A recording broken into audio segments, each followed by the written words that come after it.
Olá pessoal, tudo bem com vocês? Vamos para a nossa próxima aula da nossa disciplina de alimentos e bebidas, né, do nosso curso técnico em hospedagem. Bom, a nossa aula hoje vai ser sobre técnicas e regras de conservação, condicionamento e higienização de alimentos na produção de pratos. E assim, quando a gente fala, a gente vem falando incessantemente nas aulas, né, sobre a importância dessa conservação dos alimentos para evitar essa contaminação. Só que agora a gente vai saber como a gente conserva esses alimentos nos refrigeradores de maneira adequada, tá? Assim, na aquisição de matéria-prima é o primeiro meio que a gente tem que ter um cuidado, tá? Por quê? É nessa etapa que, quando a gente faz essa seleção desses produtos que a gente vai comprar para fazer os nossos pratos, nessa seleção a gente pode acabar selecionando um produto que está contaminado, que está escuro, que não está com as suas características adequadas, e isso pode acabar contaminando os outros alimentos e, consequentemente, chegar ao prato do cliente, tá? Então, assim, tem que sempre observar a qualidade desse alimento que está sendo comprado, tá? Descartar, sempre selecionar de maneira adequada, descartar aqueles que não têm condições de uso. As embalagens externas, às vezes a gente não dá o devido cuidado quando a gente compra um alimento. Por exemplo, eu comprei um pacote de arroz. E esse pacote tá com um pequeno furo ou tá com alguns carunchos, algumas coisas. Ah, mas tá bom. Não tá bom. A gente tem que ter o devido cuidado, tá? De não comprar esses alimentos que estão descaracterizados, que tem algum meio ali que pode vir a contaminar esses alimentos, tá? Outra coisa muito importante, dentro da área do estoque, é estritamente proibido caixas de papelão, né? Caixas de madeira, sacos de papel, porque são produtos que já vieram, por exemplo, são meios de contaminação. Por exemplo, os sacos e as caixas, eles atraem roedores. Então, não pode estar dentro dessa área de estoque, principalmente dentro da área de manipulação, tá? Sempre comprei os alimentos, sempre retirar das caixas, deixar nas prateleiras bem acondicionados, tá? Fazer essa limpeza com pano seco desses produtos secos também para colocar nessas prateleiras, tá? E assim, outra coisa interessante também a se fazer no estoque seco é o que? Sempre a gente separar, como eu já falei anteriormente, por grupos, né?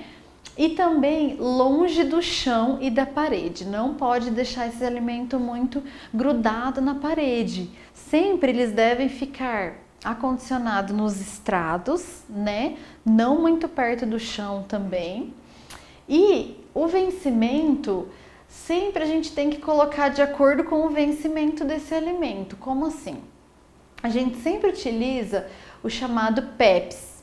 Então, é uma dica para você. PEPs. Primeiro que entra, primeiro que sai.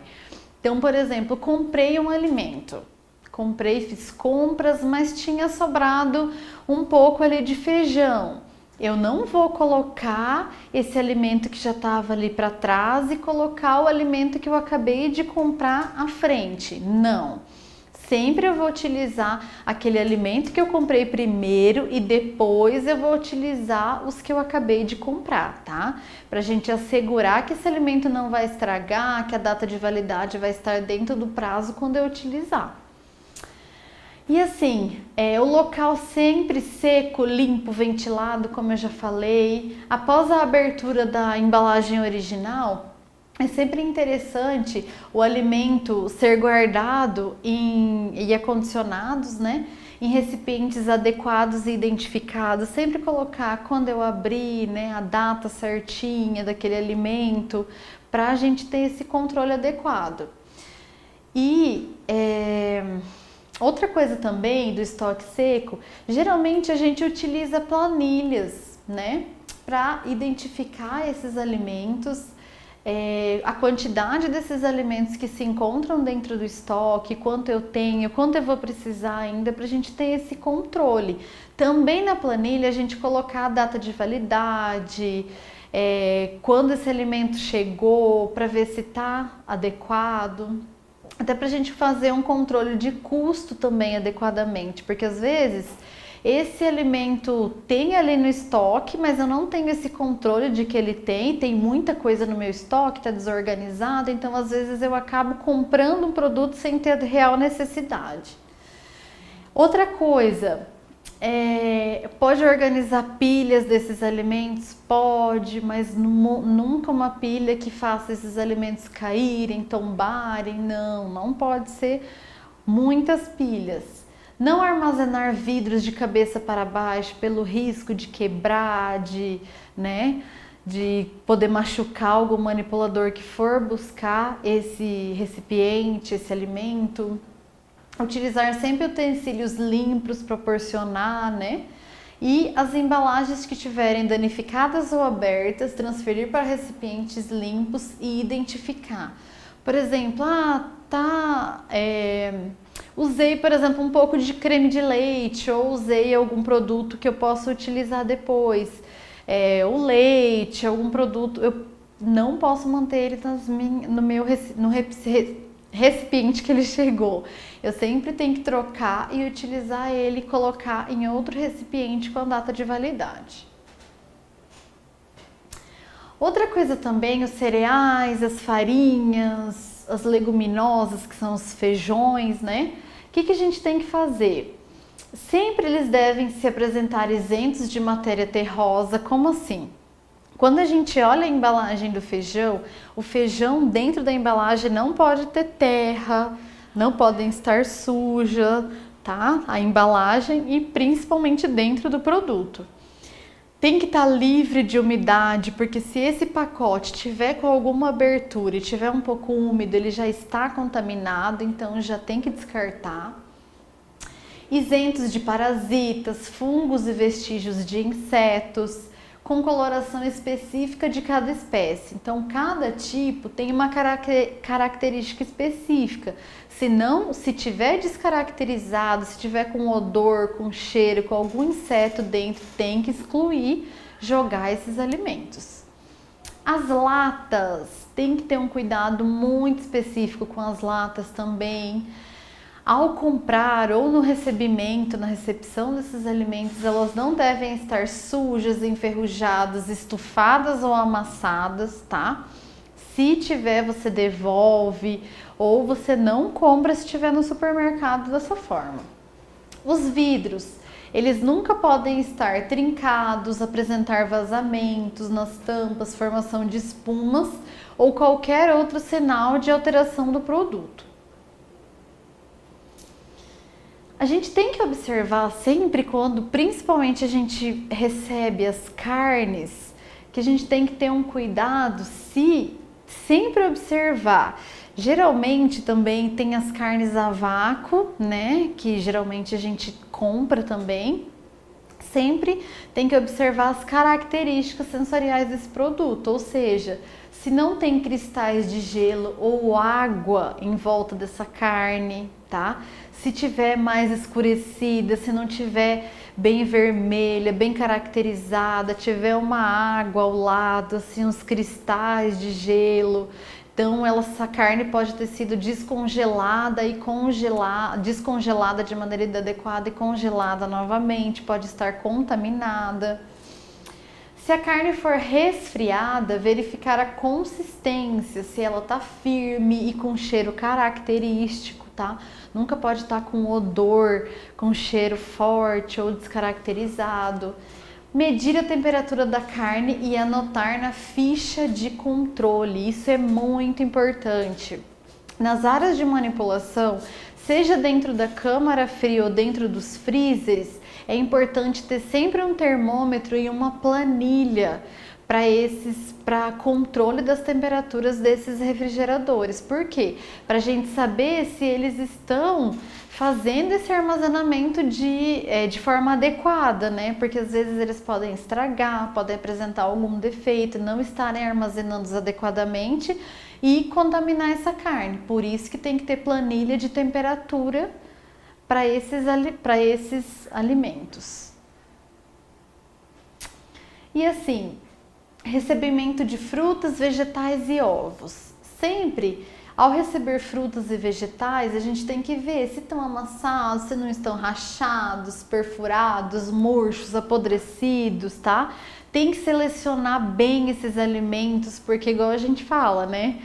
Uma fruta podre contamina as outras, é bem isso mesmo. Se um tiver podre, vai contaminar todo o resto. Então, por isso que é importante fazer essa adequada seleção.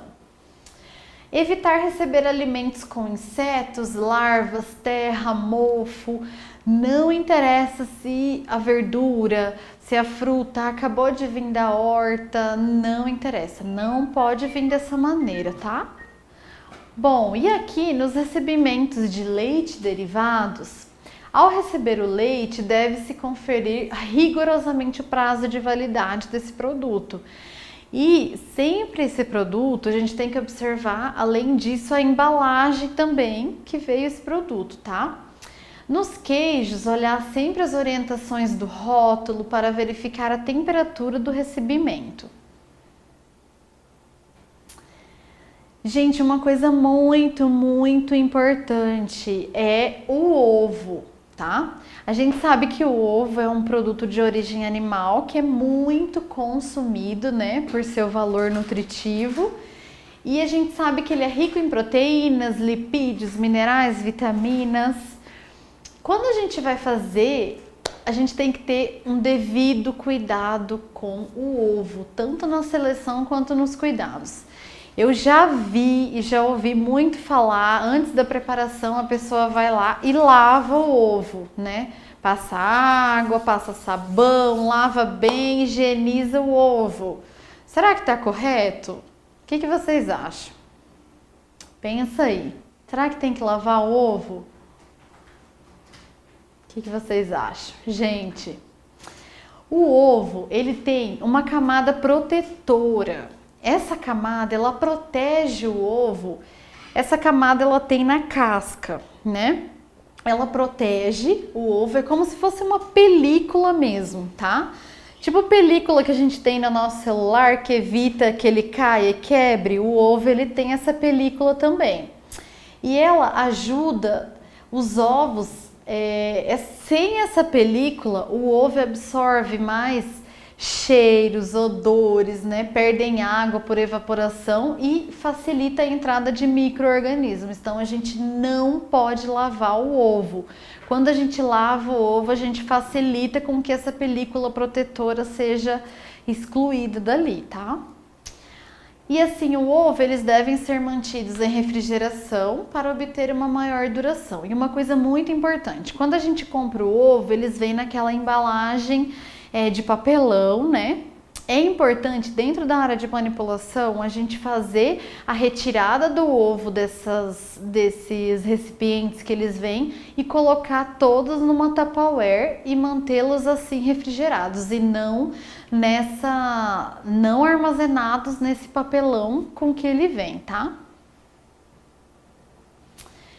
Outra coisa, na utilização dos ovos, sempre tem que avaliar as condições da casca. Como que tá essa casca? Tá um pouquinho quebrada, tá com uma cor, um odor diferente, então já exclua, nem utilize, tá?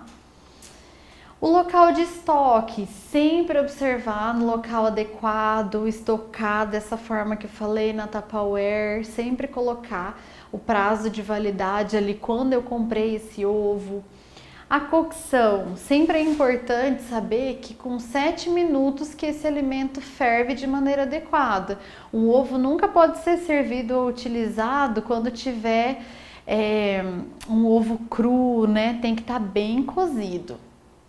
Proibido o consumo de preparações com ovo cru, por quê? Pelo risco de contaminação por salmonela, tá?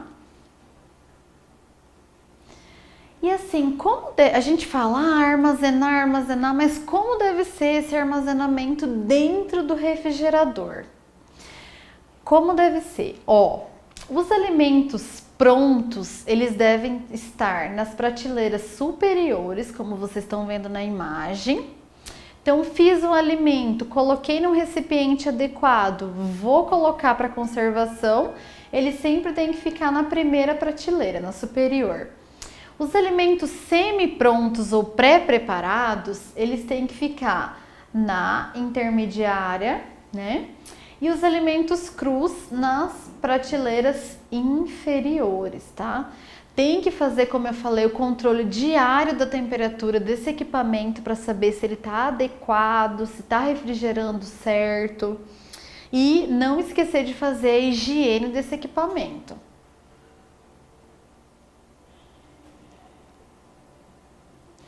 E assim, após a abertura ou dano da embalagem, transferir para recipientes limpos, tampar e identificar, preferir porções pequenas, né? Máximo 10 centímetros ou peso de 2,5 kg, sem sobreposições. Então a gente pode observar, as coxas, sempre colocar lado a lado, tá? Sobrepostas, tá? Nunca colocar uma em cima da outra, porque aí no cuidado que você vai ter, você nunca consegue olhar corretamente para ver como elas estão as suas características, e se uma estiver contaminada, passa para o outro pedaço.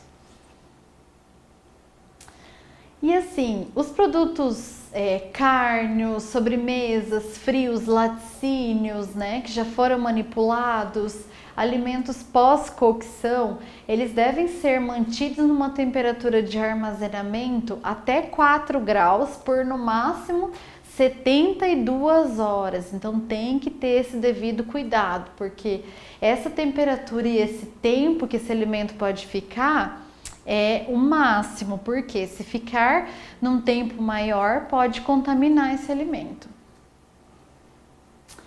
E assim, se o produto for pescados, produtos crus, pescados pós-cocção, maionese, misturas com maionese, quanto tempo que ele pode ficar armazenado? No máximo por 24 horas, se for armazenado em temperatura de 4 graus, tá? No máximo 24 horas. Então, aquela maionese de domingo, você tem que cuidar muito ela, tá? Preparou, por exemplo, 10 horas da manhã, você não pode deixar ela para comer até na terça ou deixar para comer até a janta do outro dia. Tem que ter esse devido cuidado. Outra coisa também, alguns produtos, aqui a gente tem os produtos e a temperatura com que eles podem ser armazenados. Os ovos, eles podem ser armazenados numa temperatura até 10 graus por 14 dias.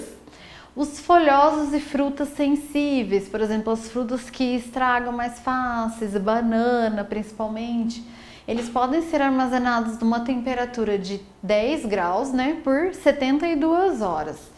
E outras frutas e legumes até 10 graus por até uma semana, dependendo se for um alimento que dura mais a esse tempo, tá? E assim, a gente já sabe que no pré-preparo das frutas, legumes e verduras, antes da gente acondicionar esses produtos, a gente tem que fazer essa concentração da solução clorada, deixar por 15 minutos, né, que é o tempo de imersão, que ajuda a evitar essa contaminação. Deixe imersa nessa água, né, com hipoclorito, e aí vai estar livre de contaminação.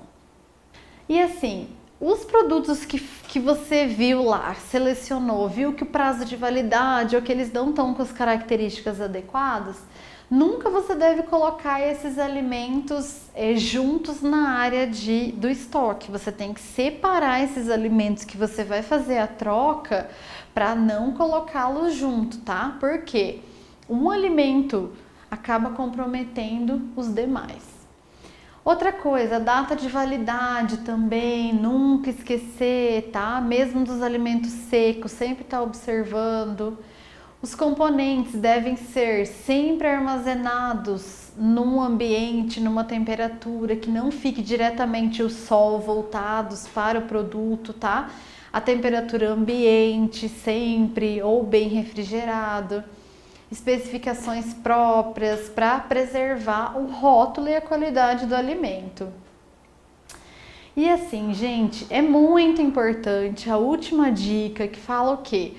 Que se você não tem uma área específica para cada tipo de manipulação dos alimentos, então que você manipule, imponha horários. Por exemplo, eu não tenho uma área de cocção, uma área de pré-preparo de verduras, uma área de preparo de carnes, então você tem que estabelecer uma rotina diária de quais os horários que você vai utilizar para preparar esses alimentos, tá? Por exemplo, eu vou preparar primeiro as verduras, tá? Naquele horário preparei, higienizei, troquei na verdade, né? Mas higienizei bem a bancada, tudo, troquei os utensílios, aí eu vou voltar a utilizar outros utensílios para cada tipo de gênero alimentício, se eu não tiver uma área específica. E assim, nunca, lembro da contaminação cruzada. Utilizei um produto cozido, não vou utilizar a mesma tábua nem a mesma faca para utilizar o outro produto, tá? E é isso, eu espero que essas aulas tenham sido esclarecedoras para vocês. Tem bastante material que eu deixei disponível. Estudem, treinem em casa. É muito importante vocês saberem diferenciar, chegar numa cozinha, saber o que tem que fazer, como fazer, porque você pode acabar conquistando um cargo de supervisão, um cargo de chefia. Então, se você mostra o que você sabe fazer e todo o seu conhecimento, isso é muito importante, tá? E eu quero agradecer e deixar também uma frase para vocês. Quando queremos alcançar um objetivo, devemos colocar toda a nossa energia para alcançar o sucesso. Muito obrigada, gente. Até mais.